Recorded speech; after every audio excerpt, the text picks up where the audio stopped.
What's up, guys? It's another day right here, and you know this face. My name is Gi, and I bring to you another beautiful bubble video that you are about to watch right about now.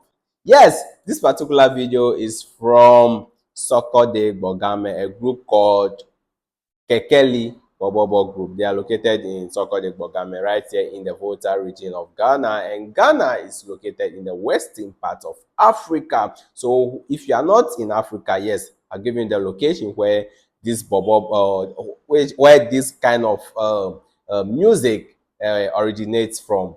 Stay tuned and enjoy this particular video. But before we do that, guys, subscribe to the channel, put me on post notifications so that anytime I post a new video, you get the alert and watch.